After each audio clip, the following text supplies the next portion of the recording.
Welcome back to Bees Aquatics. Today I'm going to be talking about snails, good, bad, if you should get them or not, I guess. So, yeah. I used to think snails were weird and kind of gross. I'm guessing that's kind of what most people would think about them in the beginning and the start.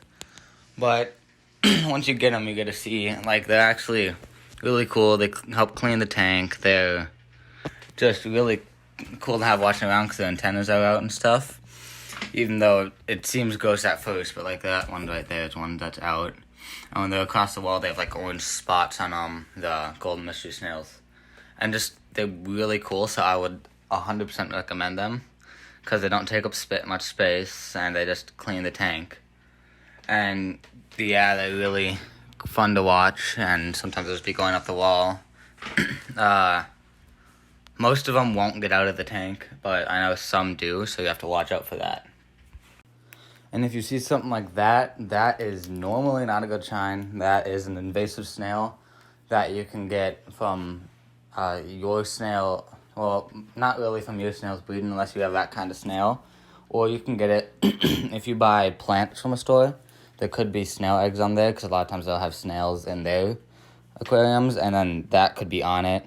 And then that can get on, and then there can become a lot more of those. And some ways to get rid of them, whenever I saw that one stuff, I would take them out and just put them away somewhere else, and then I would like throw them away or something. And so that's probably the best way to do it because chemicals can harm the fish. Otherwise, just try to keep the tank super clean, which it would probably work, but because it'd starve. But I would just recommend just take them out with your hands because that's probably the easiest and quickest solution there is to those guys.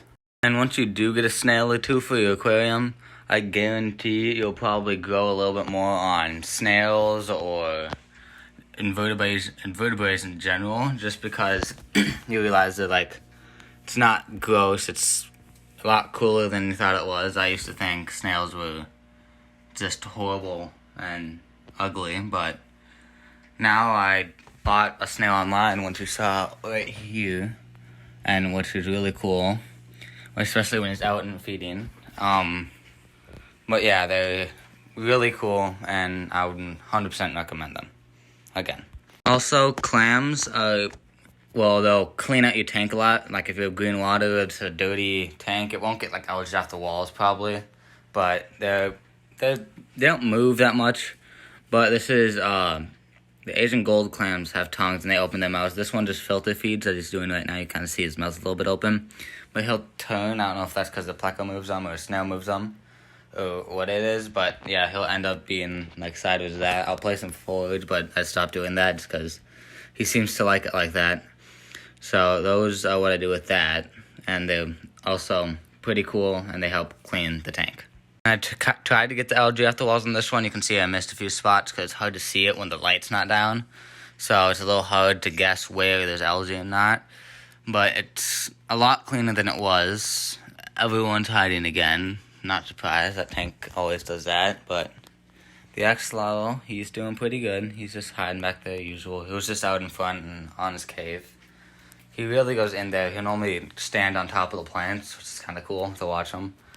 And today when I was actually feeding him, I'd put my hand in there, and then when I was holding the worm, he swam past it and went to try to bite my fingers, because there's a second part of it, and he just went for my fingers instead, and he wouldn't go for the worm until 5 minutes later.